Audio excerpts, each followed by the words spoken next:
Hello friends, आज फिर से मेरे वीडियो में आपका स्वागत है। आज हम आपको बताने वाले हैं मैथ का फाइनल ईयर का क्वेश्चन पेपर जो कि 2024 में पूछा हुआ सवाल है। ठीक है, तो वीडियो में लास्ट तक बने रहिएगा और देखिएगा कि कैसा क्वेश्चन को मॉडिफाई कर करके दे रखा है। ठीक है, क्वेश्चन आपके बुक से ही रहेगा लेकिन क्वेश्चन का जो तरीका है उसको चेंज किया है। ठीक है, इसीलिए आपको हर एक चैप्टर को अच्छे से पढ़ना है, समझना है, तब जा कर के आप कहीं मैथ में 100% ला सकते हैं। तो इस वीडियो में आपको क्वेश्चन दिखाएंगे और पूरा सॉल्यूशन भी बताएंगे, तो वीडियो को लास्ट देखिएगा। तो आइए इसका सॉल्यूशन करते हैं और बता देते हैं दोस्तों कि आपको 11-12 में भी हम इसी प्रकार से मदद करते रहें, तो आप हमारे चैनल को ज़रूर सब्सक्राइब कर लीजिए और इस वीडियो को लाइक ज़रूर कीजिएगा। तो चलिए स्टार्ट करते हैं। फर्स्ट क्वेश्चन देखिए, पहला क्वेश्चन है और आपको बता देते हैं कि 2024 में जो एग्ज़ाम हुआ था वो क्वेश्चन आंसर दोनों एक ही पेज में था। इसीलिए ये जो हम क्वेश्चन लाए हैं किसी और का स्क्रीनशॉट लेकर के हम आप तक पहुंचाने का प्रयास कर रहे हैं। तो देखिए, इसमें पहला क्वेश्चन पूछ रहा है कि 84 का अभाज्य गुणनखंड क्या है। ठीक है, यानी कि प्राइम फैक्टराइजेशन आपसे पूछ रहा है। तो इसको जब सोल्व करेंगे तो 84 मिल जाएगा, क्योंकि 2 का स्क्वायर होता है 4, 4 को गुना करेंगे 3 से तो हो जाएगा 12, और 12 को गुना करेंगे 7 से तो 12 से 84, यानी कि ऑप्शन नंबर ए हो जाएगा सही। ठीक है, बाकी और भी कोई ऑप्शन नहीं मिल रहा है। क्लियर है। चलिए क्वेश्चन नंबर सेकंड है। क्वेश्चन नंबर सेकंड में कह रहा है एक संख्या को जब 43 से भाग दिया जाता है तो भागफल 31 और शेषफल 32 है, तो संख्या क्या है। ठीक है, तो बता देते हैं कि भागफल को बोलते हैं क्वोशेंट, शेषफल को बोलते हैं रिमाइंडर, और ये जो संख्या से डिवाइड किया जाता है उसको बोलते हैं डिवीजर। ठीक है, तो आपको पता होगा डिवीजन का मेथड। ठीक है, तो उसी पर इसको सॉल्व करेंगे कि अगर किसी नंबर से हम डिवाइड कर रहे हैं तो यहाँ पर जो आता है ये होता है हमारा भागफल, और नीचे जो आता है वो होता है हमारा शेषफल। ठीक है, और इसको जब सॉल्व करते हैं तो मल्टीप्लाई कर देते हैं। ठीक है, और नीचे वाला जो भी है उसको ऐड कर देते हैं। ये हमारा डिवाइड का थ्योरम है, डिवीजन का थ्योरम है, इसी से हम इसको सॉल्व करेंगे। तो चलिए किसको मल्टीप्लाई करना है, तो डिवीजर को मल्टीप्लाई करते हैं और भागफल को यानी कि क्वोशेंट को मल्टीप्लाई करते हैं। ठीक है, तो कर देते हैं मल्टीप्लाई। तो इसको जब आप मल्टीप्लाई कीजिएगा तो कितना आएगा, तो 3 का 3, 4 का 4 हो गया। फिर इसको जब मल्टीप्लाई कीजिएगा तो हो जाएगा 9 और यहाँ पर हो जाएगा 12। जब इसको सॉल्व करेंगे तो हो जाएगा 3 और 13 का 3 और फिर 12 और 1 13। इसमें कितना ऐड करना है, 32 ऐड करना है। कर दिए तो कितना मिल रहा है, तो ये 5, 6 और ये 13। ठीक है, यानी कौन सा ऑप्शन, ऑप्शन नंबर आपका बी हो जाएगा सही। क्लियर है, ऑप्शन नंबर बी हो जाएगा करेक्ट। आगे बढ़ते हैं question number third. Question number third देखिए, 7/80 का दशमलव प्रसार क्या होगा। ठीक है, इसका दशमलव प्रसार पूछा है कि इसका क्या होगा। तो बता देते हैं कि एक थ्योरम होता है जो 10th क्लास में आप पढ़े होंगे कि अगर 2 के पावर m इंटू 5 के पावर n डिनोमिनेटर क्या होना चाहिए, डिनोमिनेटर होना चाहिए इस फॉर्म में। तो इसका मतलब है कि दशमलव प्रसार कैसा है, शांत है। ठीक है, यानी कि टर्मिनेट है। ठीक है, तो ये 80 को करेंगे वैसे एक्सपेंड, तो 80 को 8 गुने 10 लिख सकते हैं क्या, और 8 2 के पावर क्यूब, और 10 को लिख सकते हैं 2 गुने 5। ठीक है, यानी कि 2 के पावर 4 हो जाएगा और ये हो जाएगा 5, क्योंकि यहाँ पर पावर 1 है। तो ये दोनों सॉल्व होकर के 2 के पावर 5 और 2 के पावर 4 इंटू 5 के पावर 1। क्या इसी फॉर्म में आ रहा है का, तो बिल्कुल इसी फॉर्म में आ रहा है। इसीलिए ऑप्शन नंबर कौन सा हो जाएगा, यानी कि ये शांत है। शांत है तो ऑप्शन नंबर ए हो जाएगा करेक्ट। ठीक है, चलिए उम्मीद है कि आपको अच्छा लग रहा होगा दोस्तों। चलिए क्वेश्चन नंबर 4 देखते हैं। देखिए क्वेश्चन नंबर 4 है, ग्राफ दिया हुआ इसमें शून्यकों की संख्या पूछा है, तो कितने जगह कट कर रहा है, 2 जगह कट कर रहा है। तो इसका ऑप्शन नंबर सी हो जाएगा सही। ठीक है, ऑप्शन नंबर सी हो गया करेक्ट। आगे बढ़ते हैं क्वेश्चन नंबर नेक्स्ट देखिए। अगला जो क्वेश्चन है क्वेश्चन नंबर 5 है। देखिए ये क्वेश्चन है 2023 में भी पूछा हुआ था। ठीक है, और 24 में पूछ दिए, लेकिन पूछने का तरीका देखिए, पूछने का तरीका देखिए क्या पूछा है। तो आपको पता है कि यहाँ से t² बराबर हो जाएगा 15 और स्क्वायर है तो इधर जाएगा तो हो जाएगा √15 और ये प्लस माइनस दोनों निकलता है। तो यानी कि पॉजिटिव ही आंसर होगा और इसका नेगेटिव ही। तो ऑप्शन नंबर डी जो है इसी में लिखा हुआ है, एक धनात्मक और एक ऋणात्मक। ठीक है, इसीलिए ऑप्शन नंबर डी इसका करेक्ट है। देख रहे हैं पूछने का तरीका, इसीलिए आप चैप्टर को समझिएगा, अच्छे से समझिएगा, और इस टाइप का क्वेश्चन चाहिए तो आप कमेंट कीजिएगा, जल्द ही आप तक पहुंचाने का प्रयास करेंगे। ठीक है, और RS अग्रवाल से भी क्वेश्चन आपको हम बताएंगे जो कि बोर्ड एग्जाम में RS से भी पूछता है। ठीक है, चलिए इसके बाद अगला क्वेश्चन है क्वेश्चन नंबर 6 देख लेते हैं। देखिए इसमें के किस मान के लिए समीकरण निकाय इतना दे रखा है का कोई हल नहीं होगा। कब कोई हल नहीं होता है? जब हमारा a1/a2 equal to b1/b2 not equal to c1/c2, यानी कि किस लाइन का है? तो यह है पैरेलल लाइन का। ठीक है, ये किस लाइन का है? तो ये पैरेलल लाइन का है और पैरेलल लाइन का कोई सोल्यूशन नहीं होगा। तो इसी इक्वेशन पर जो दिया है उसको रखेंगे। ठीक है, तो इसी पर रखते हैं। तो देखिए यहाँ पर इसमें मिल जाएगा 1 1 और इसमें मिल जाएगा 2 2, यानी कि a1 b1 c1। ठीक है, तो रख देते हैं। तो 4 हो जाएगा 2 बराबर 3 बटा हो जाएगा k बराबर नॉट इक्वल टू 5/1। ठीक है, अब इसको करेंगे सॉल्व। तो जब यहाँ करेंगे सॉल्व, ठीक है, पहले इसको करेंगे तो कट करके हो जाएगा 2 और k को जब इधर भेजेंगे तो मल्टीप्लाई हो जाएगा बराबर 3 और k का वैल्यू क्या आ जाएगा? k का वैल्यू आ जाएगा 3/2। ठीक है, तो ये आपका आंसर हो जाएगा करेक्ट। ठीक है, अगर आप कहें कि नहीं सर हम इसको सॉल्व करेंगे तो इसको सॉल्व कीजिएगा। तो इसको जब सॉल्व कीजिए तो k बराबर कितना आ जाएगा? तो k बराबर आ जाएगा आपका 3/5। 3/5 आ जाएगा। तो 3/5 जब इसमें रखिएगा तो आपका ये जो बोल रखा है कि कोई हल नहीं होगा, तो ये सेटिस्फाई फिर नहीं करेगा। ठीक है, तो ये इक्वेशन पर काम नहीं करेगा, इसीलिए हम यहाँ पर k का जो वैल्यू लेंगे वो 3/2 लेंगे, यानी कि ऑप्शन नंबर जो आएगा वो सही जो होगा वो सी होगा। उम्मीद है कि आपको समझ में आया होगा। ठीक है, इस प्रकार का क्वेश्चन आप कहिएगा दोस्तों, हम इस टाइप का क्वेश्चन आपको RS में से बताएंगे भी और सॉल्व भी करवाएंगे। ठीक है, चलिए दिए गए आलेख के लिए निम्न में से कौन सा कथन सत्य है? तो अभी आपको बताएं। ठीक है, कि एक दूसरे पर ये लाइन है, एक दूसरे पर है, तो यानी कि इसको हिंदी में कहते हैं संपाती। ठीक है, संपाती का अनेक हल हैं। ठीक है, इसके अनेक हल होते हैं। इंग्लिश में इसको कहते हैं कोइंसिडेंट लाइन। ठीक है, तो कौन सा ऑप्शन होगा? तो अपरिमित रूप से अनेक, यानी कि ऑप्शन नंबर इसका सी हो जाएगा करेक्ट। ठीक है, आगे बढ़ जाएं। चलिए नेक्स्ट क्वेश्चन है क्वेश्चन नंबर आपका है 8। देखिए इसमें कह रहा है कि रैखिक समीकरण दिया हुआ है, ये सब दे रखा है, तो इसमें बताना कौन सा ऑप्शन सही होगा। ठीक है, तो करते हैं कंपेयर। तो 2/4 लिख सकते हैं बराबर -3/6 बराबर 8/9। ठीक है, तो जब इसको करेंगे सॉल्व तो 1/2 आएगा। यहाँ पर सॉल्व करेंगे तो यहाँ भी 1/2, ये दोनों तो बराबर है, लेकिन ये दोनों बराबर नहीं है। और ये किस लाइन का? पैरेलल लाइन का। पैरेलल लाइन का कोई भी हल नहीं होता है, और कोई भी हल नहीं होता है तो यानी कि वो असंगत है। ठीक है, यानी कि इनकंसिस्टेंट इसको इंग्लिश में कहते हैं, और संगत में दोनों आ जाते हैं। और यानी कि एक बार जो इंटरसेक्ट करता है वो भी इंटरसेक्टिंग लाइन। ठीक है, और जो एक दूसरे पर लाइन रहता है वो भी, यानी कि संपाती। ठीक है, फिलहाल जो ऑप्शन यहाँ पर होगा वो आपका हो जाएगा बी। इसके बाद क्वेश्चन नंबर 9। क्वेश्चन नंबर 9 में देख लीजिए, इसमें पूछ रहा है कौन द्विघात समीकरण नहीं है।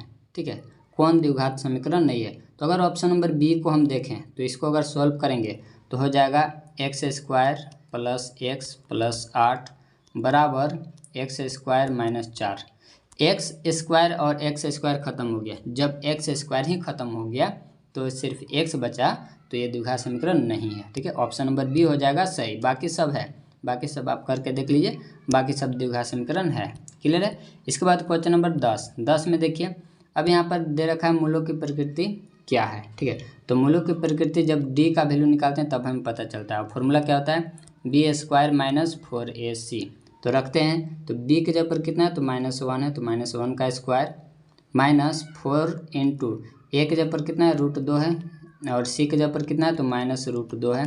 इसको कर देंगे सॉल्व, तो -1 का स्क्वायर 1, और यहाँ से करेंगे तो ये हो जाएगा -2, और -4 से करेंगे तो ये हो जाएगा +8, यानी कि आ गया 9, यानी कि 0 से बड़ा है। 0 से बड़ा है तो दो अलग अलग रूट होंगे और वो भी वास्तविक, यानी कि ऑप्शन नंबर सी हो जाएगा सही। ठीक है, असमान और वास्तविक। क्लियर है? इसके बाद नेक्स्ट क्वेश्चन बढ़ते हैं 11। क्वेश्चन नंबर है 11। क्वेश्चन नंबर 11 देखिए, इसमें क्या कहता है? द्विघात समीकरण दिया हुआ है। ठीक है, तो k का वैल्यू पता करना है, जबकि मूल कैसे हैं? समान है। जब मूल समान होते हैं तो d बराबर क्या होता है? 0, तभी मूल समान होता है, इक्वल रूट होता है। तो इसको पहले सॉल्व करेंगे, तो सॉल्व करेंगे तो कितना हो जाएगा? देखिए सॉल्व करेंगे तो हो जाएगा kx² 2kx+6 = 0। अब यहाँ से d निकालते हैं, ठीक है। तो d का जो फॉर्मूला हो, यहाँ पर तो d समान बोला है, मूल समान है, तो d बराबर 0। तो d का जो फॉर्मूला होता है वो क्या होता है, b² - 4ac। तो रख देंगे तो क्या हो जाएगा, b के जगह पर कितना है, तो b के जगह पर -2k है, तो -2k रख दिए, इसका होल स्क्वायर हो जाएगा। -4, a के जगह पर कितना है, तो a के जगह पर k है, ठीक है। और c के जगह पर कितना है, तो c के जगह पर 6 है, रख दिए। अब इसको करना है सॉल्व। तो जब सॉल्व करेंगे तो कितना हो जाए, तो यहाँ पर हो जाएगा 4k² और यहाँ पर हो जाएगा 24k = 0। अब देखिए, अब इसको क्या करेंगे, तो ये जो माइनस में है, ठीक है, माइनस में, इसको उधर भेज दीजिए। तो उधर भेज देंगे तो हो जाएगा प्लस में, यानी कि 4 या फिर यहाँ से 4 कॉमन मिल रहा है, ठीक है, 4 भी मिल रहा है और k भी मिल रहा है। तो 4 के बाहर निकाल दिए तो हो जाएगा यहाँ पर k माइनस और यहाँ पर क्या हो जाएगा, k माइनस हो जाएगा यहाँ पर 6, ठीक है, = 0। अब यहाँ से इसका जो वैल्यू आएगा, k का वैल्यू, वो आ जाएगा 0। और यहाँ से जब इसका वैल्यू आएगा तो k बराबर आ जाएगा 6, ठीक है। तो इसका ऑप्शन देख लीजिए कौन सा इसमें दे रखा है ऑप्शन। तो ऑप्शन नंबर 6 दिया हुआ है, ठीक है, ऑप्शन नंबर 6 दिया हुआ है, तो ऑप्शन नंबर बी हो जाएगा सही। उम्मीद है कि आपको समझ में आया होगा। आगे बढ़ जाएं, चलिए नेक्स्ट देखते हैं क्वेश्चन नंबर 12। देखिए क्वेश्चन नंबर 12 है, इसमें सार्वअंतर पूछा है। सार्वअंतर को d से डिनोट करते हैं, कॉमन डिफरेंस, ठीक है। अब आपको पता है कि ये है आपका a1 और ये वाला है a2, तो d निकालते हैं a2 - a1। a2 का वैल्यू आपका है 3 + 2√2 - 3। अब ये माइनस माइनस खत्म, यानी +√2 किस में है, तो +√2 ऑप्शन सी में है, तो ऑप्शन नंबर सी हो जाएगा सही।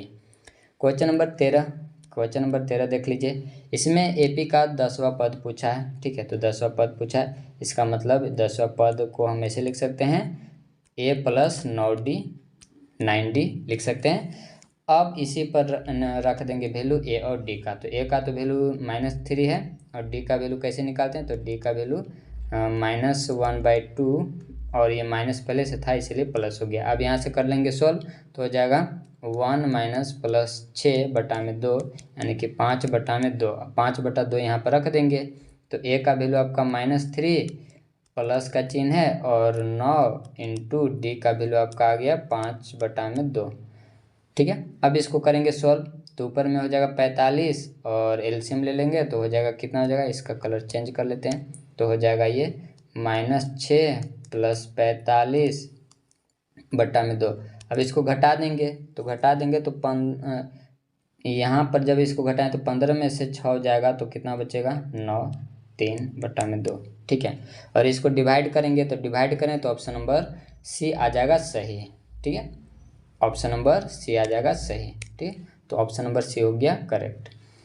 उम्मीद है कि आपको समझ में आया होगा। आगे बढ़ते हैं, क्वेश्चन नंबर देखते हैं 14, क्योंकि उम्मीद है कि आप इसको डिवाइड कर लेंगे, नहीं तो हम कर देते हैं। ये इतना इसको डिवाइड करेंगे, एक बार में चला जाएगा 2, एक बचेगा 9 और बताइए कितना बार में, तो 9 बार में 18 बचेगा 1। अब इसको लिखते हैं मिक्स फ्रैक्शन में कैसे, तो 1 के ऊपर और ये जो बगल में और जो 2 नीचे था नीचे हो गया, ठीक है।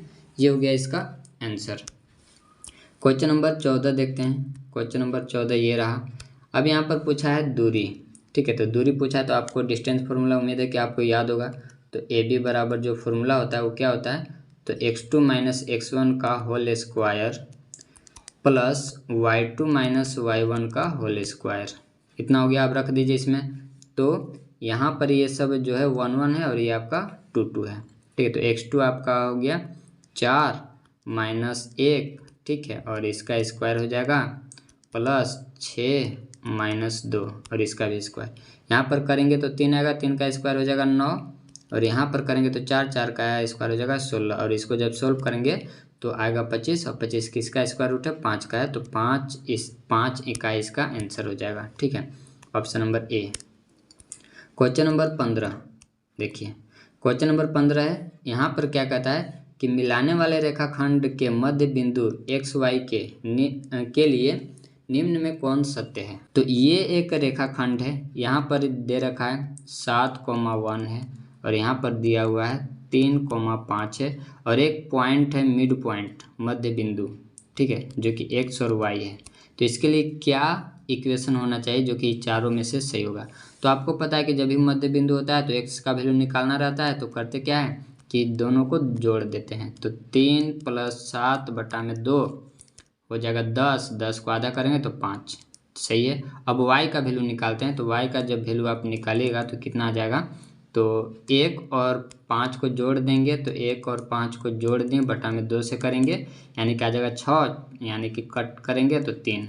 अब देखिए y का वैल्यू 3 आया है और x का वैल्यू 5, याद रखिएगा x का वैल्यू 5 आया है और y का वैल्यू 3। अब देखिए इसको रख करके किसमें, इसमें रखेंगे तो ये भी सही है, ठीक है। अब यहाँ पर रखेंगे x का वैल्यू 5 और y का वैल्यू 3, तो भी सही है, 2 आ जाएगा। घटाने पर 5 में से 3 घटाया तो 2 ही आएगा, जो कि ये भी सही है। यहाँ पर रखिएगा, यानी पहले y का वैल्यू रखेगा तो y का वैल्यू है 3 और उसके बाद x है तो x का वैल्यू रखेगा तो ये भी -2, जो कि यहाँ पर है। तो ऑप्शन नंबर डी दिया हुआ कि इनमें से सभी, यानी कि तीनों ऑप्शन सही है, तो ऑप्शन नंबर डी हो जाएगा सही, करेक्ट हो जाएगा, ठीक है। तो देख रहे हैं पूछने वाला कैसे पूछा, इसीलिए आप चैप्टर को समझ करके पढ़िए, रट्टा न मारिए, ठीक है। तो रटने से आपका एग्ज़ाम क्लियर नहीं होगा, क्लियर है। इसके बाद आगे बढ़ते हैं क्वेश्चन नंबर 16। देखिए इसमें करा है सभी वृत्त क्या होते हैं, तो सभी वृत्त समरूप होते हैं, ऑप्शन नंबर ए हो जाएगा सही, इसमें तो कोई दिक्कत नहीं होना चाहिए। क्वेश्चन नंबर है आपका 17 में देखिए इसमें क्या कहता है, ये आपका बिल्कुल किताब का क्वेश्चन ही है। यहाँ पर दे रखा है ये समरूप है और यहाँ पर दे रखा है इनके साइड का रेशियो दिया हुआ है, तो आपको एरिया पता करना है दोनों का। तो उम्मीद है कि आप इसको बना लेंगे। तो करते कुछ नहीं है, दोनों का रख करके और स्क्वायर कर देते हैं। ये थ्योरम उम्मीद है कि आप पढ़े होंगे। तो ये हो जाएगा 9 और यहाँ पर 25, यानी कि 9:25 किस में है, तो ऑप्शन नंबर सी में है, तो सी हो जाएगा करेक्ट, ठीक है। आ रहा है समझ में। चलिए आगे बढ़ते हैं, नेक्स्ट देखते हैं क्वेश्चन नंबर 18। क्वेश्चन नंबर 18 आपका ये रहा।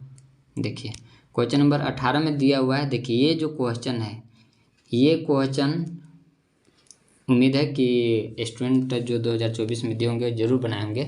ये क्वेश्चन थोड़ा लॉजिक वाला है, इसमें थ्योरम बताया गया था, लेकिन उम्मीद नहीं था कि इस थ्योरम पर भी क्वेश्चन आएगा, लेकिन RS अग्रवाल में ऐसा क्वेश्चन है, ठीक है। उसी से क्वेश्चन दिया हुआ है, ठीक है। तो देखिए इसको कैसे बनाएंगे। जब थ्योरम आप पढ़े होंगे तो उम्मीद है कि आप ये वाला पार्ट, ये वाला त्रिभुज और ये वाला त्रिभुज क्या होता है, समरूप होता है, ठीक है, यानी कि सिमिलर होता है। तो इसका कोरेस्पॉन्डिंग साइड भी क्या होगा, इसका कोरेस्पॉन्डिंग साइड इक्वल हो जाता है, ठीक है। कोरेस्पॉन्डिंग साइड इक्वल हो जाता है तो यहाँ पर जो है हमारा, यानी कि इस फिगर का अगर नाम करें तो हो जाएगा त्रिभुज DBA सिमिलर टू त्रिभुज DCB, ठीक है, DCB ऐसे। तो हमें पता करना है कि AD, तो लिख सकते हैं AD बटा में क्या लिख सकते हैं, तो AD बटा में लिख सकते हैं BD, लिख दिए बराबर।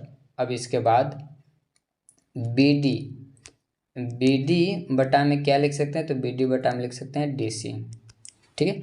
अब ये सब का वैल्यू रख दीजिए। तो AD का वैल्यू कितना दिया हुआ है, क्योंकि हम वही साइड ले रहे हैं जिससे हमें मतलब है, हमें मतलब है CD से, ठीक है, क्योंकि CD फाइंड आउट करना है। और यहाँ पर BD दिया हुआ और AD भी दिया हुआ, इसलिए यही सबको हम लिए हैं। अब AD का वैल्यू कितना है, तो AD का वैल्यू 2 है, ठीक है, देखिए दिया हुआ है 2 है।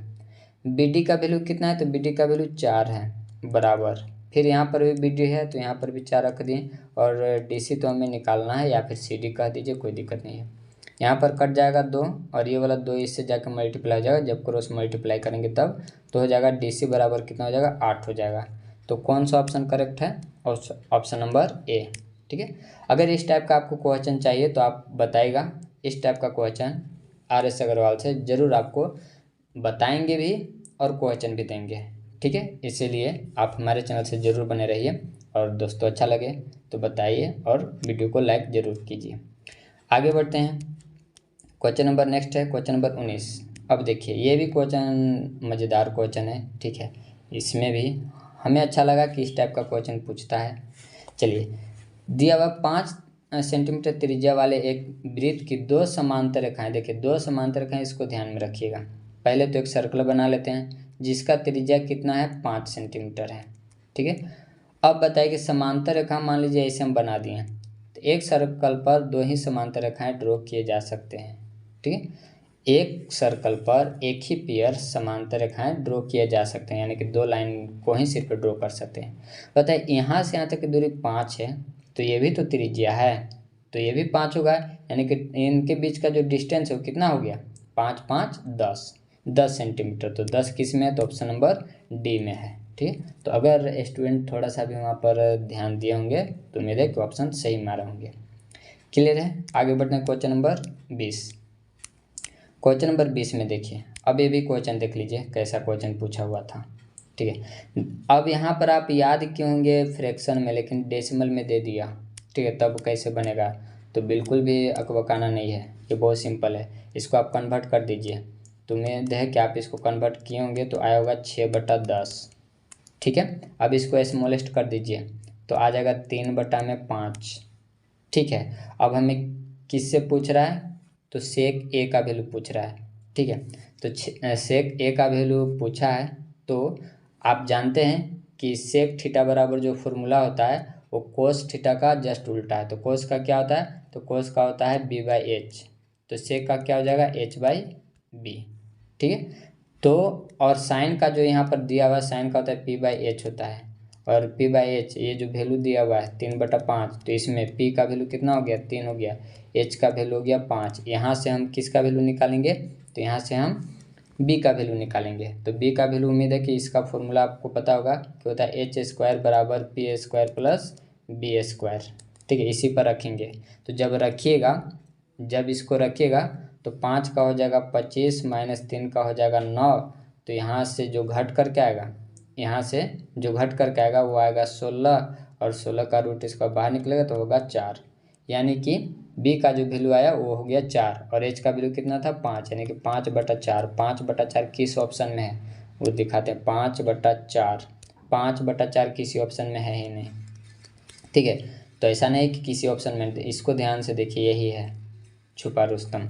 इसको जब आप कट कीजिएगा तो आपका आ जाएगा, ठीक है। तो ऑप्शन नंबर ए हो गया करेक्ट। क्लियर है, आगे बढ़ जाते हैं। चलिए, क्वेश्चन नंबर है 21। क्वेश्चन नंबर 21 है, तो क्वेश्चन नंबर 21 से देख लीजिए, इसमें भी ए का वैल्यू पूछ रखा है, तो इसको थोड़ा सा सॉल्व करेंगे तो हो जाएगा, इसको लिख सकते हैं कोस ए = 1/2।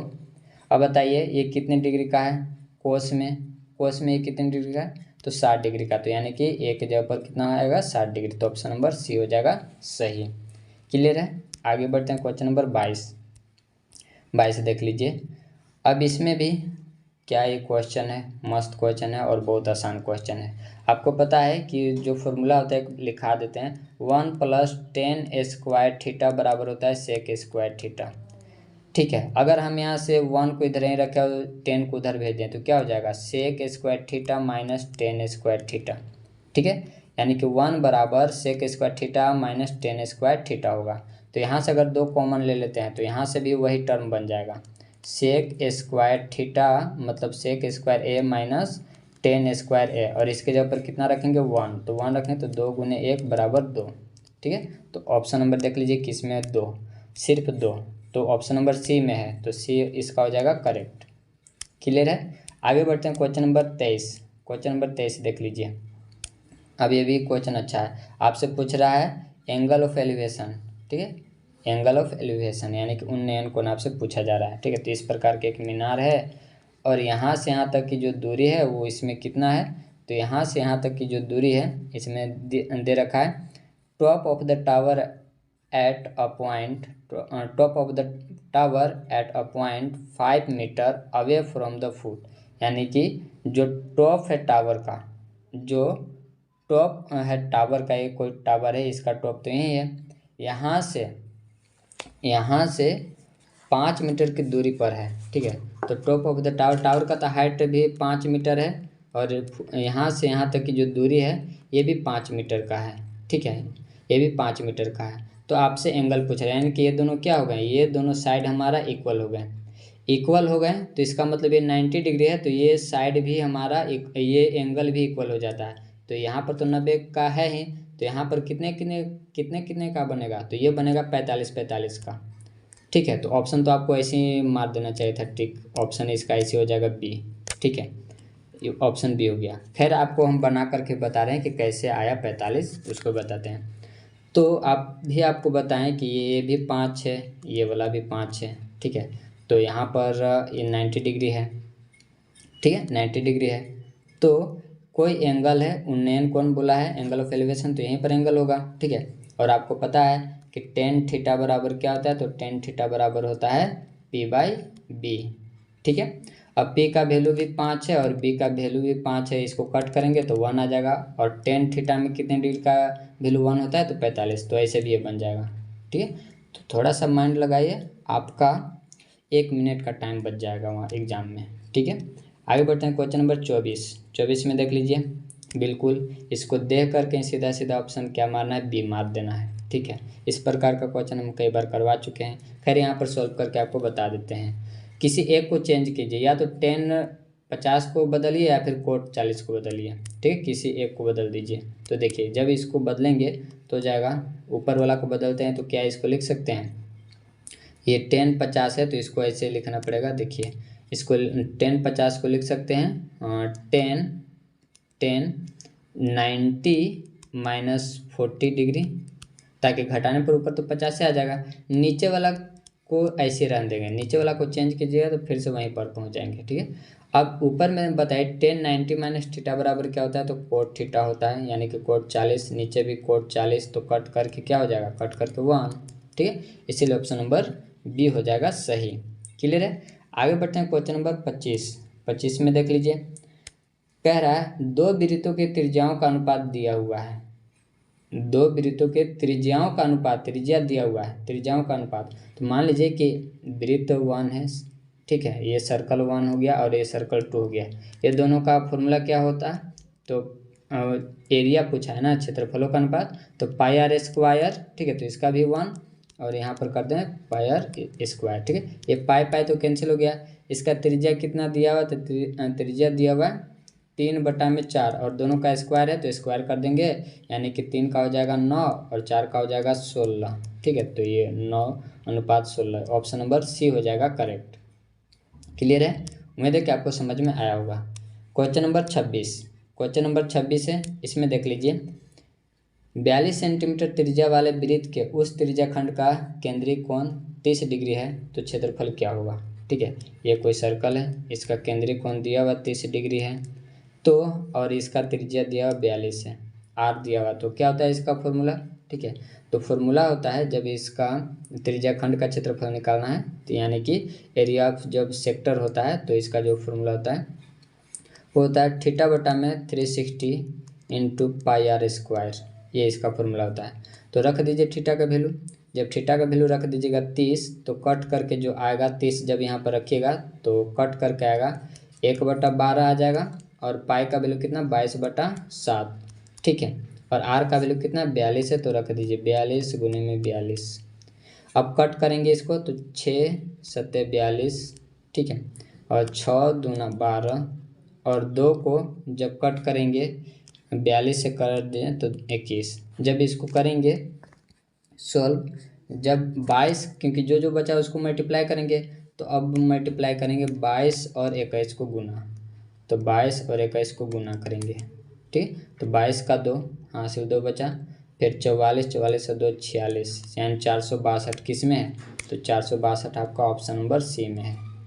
ठीक है, चलिए आगे बढ़ते हैं। क्वेश्चन नंबर 27 देख लीजिए, इसमें आर त्रिज्या वाले गोले का पृष्ठीय क्षेत्रफल पूछ रहा है, तो गोले का पृष्ठीय क्षेत्रफल होता है 4πr², ऑप्शन नंबर सी हो जाएगा सही। इसमें कोई दिक्कत नहीं होना चाहिए। आगे बढ़ते हैं। क्वेश्चन नंबर आपका है 28 में देखिए, शंकु का आयतन दे रखा है, इतना है शंकु का आयतन है, तो शंकु का आयतन का फॉर्मूला क्या होता है 1/3 πr²h। अब इसमें ध्यान से देखें तो ये सर्कल का भी फॉर्मूला है, और शंकु जो होता है वो इसी शेप का होता है। ठीक है, नीचे इसका सर्कल शेप का होता है, और आधार यही कहलाता है, आधार यही है, यानी कि आधार का क्षेत्रफल दिया हुआ है, इसका मतलब सर्कल का क्षेत्रफल दिया है, सर्कल का ये फॉर्मूला है। ठीक है, तो आयतन दे रखा है 1570 बराबर 1/3, और यहाँ पर पाई आर स्क्वायर के जब पर रखेंगे 314, और एच का तो वैल्यू पूछा है। ठीक है, अब ये सबको इधर भेजेंगे तो हो जाएगा कितना, 3 इधर आ जाएगा और 314 नीचे आ जाएगा। ठीक है, अब बताइए कितना से कट रहा है। इसको तो शुरुआत करते हैं पहले, 5 के पहाड़ा से कट रहा है क्या। ठीक है, 5 के पहाड़ से बिल्कुल ही कट जा रहा है। ठीक है, 5 के पहाड़ा से कट जाएगा। ठीक है, तो यानी कि इसको जब 5 से मल्टीप्लाई करें तो ऊपर वाला आ जाएगा, यानी कि अब इसको कर दीजिए मल्टीप्लाई तो कितना आ जाएगा 15, यानी एच का वैल्यू कितना आ गया, तो एच आपका आ गया 15 सेंटीमीटर। ऑप्शन नंबर ए हो जाएगा सही। अगर सॉल्यूशन नहीं समझ में आएगा तो इसको आपको सॉल्व कीजिएगा ना तो इतना ही आएगा। ठीक है, चलिए क्वेश्चन नंबर आगे बढ़ते हैं। क्वेश्चन नंबर आपका 29 है। 29 देख लीजिए, बहुलक इसमें पूछा है, बहुत सिंपल सवाल, कभी कभी बहुत इजी सवाल दे देता है। तो बहुलक कौन सा नंबर इसमें, कौन सा डिजिट इसमें सबसे ज़्यादा बार आया, कौन सा संख्या ज़्यादा, तो 2 आया है सबसे ज़्यादा बार, तो ऑप्शन नंबर बी हो जाएगा सही। ठीक है, आगे बढ़ते हैं। क्वेश्चन नंबर लास्ट है, क्वेश्चन नंबर ये 30 है। देख लीजिए, 2 सिक्कों को उछालने में दोनों का शीर्ष आने की प्रायिकता है, यानी कि the probability of getting heads on both the coins in throwing 2 coins. ठीक है, 2 कॉइन्स को उछालेंगे तो क्या आएगा, तो बताइए 2 कॉइन को उछालेंगे तो या तो एच एच आएगा, या फिर एच टेल आएगा। ठीक है, या फिर टेल टेल आएगा, या फिर टेल हेड आएगा, यानी कि टोटल पॉसिबिलिटी कितना है 4। ठीक है, अब क्या आने के पूछ रहा है, तो गेटिंग हेड, हेड आने की, तो हेड इसमें कितने बार आया है। ठीक है, हेड इसमें देख लीजिए सिर्फ हेड पूछा है और इसमें कुछ नहीं रहा, तो हेड एक ही बार आया है, तो 1/4, यानी कि ऑप्शन नंबर कौन सा, तो ऑप्शन नंबर ए हो जाएगा सही। ठीक है, ऑप्शन नंबर ए हो जाएगा सही। तो ये था दोस्तों 2024 का प्रीवियस ईयर का क्वेश्चन पेपर, जो कि आप देखें कि कैसा क्वेश्चन पूछा हुआ है। आपके बुक से ही था, लेकिन क्वेश्चन को थोड़ा सा मॉडिफाई करके चेंज करके दिया हुआ था, इसीलिए आपको कहते हैं कि मैथ पढ़िए, अच्छे से पढ़िए। ठीक है, और हमारे चैनल पर इस प्रकार का क्वेश्चन हम एक्स्ट्रा होमवर्क में देते रहते हैं, तो बुक का भी इसमें क्वेश्चन अपलोड किया हुआ है, ताकि उसमें कुछ RS अग्रवाल से भी क्वेश्चन दिया हुआ है, आप उसको जा करके देखिए। और इस टाइप का अगर क्वेश्चन चाहिए तो आप कमेंट कीजिएगा। ठीक है, सभी सब्जेक्ट का आपको यहाँ पर मिलेगा। तो उम्मीद है कि आपको अच्छा लगा होगा। चलिए मिलते हैं अगले वीडियो में, तब तक के लिए धन्यवाद।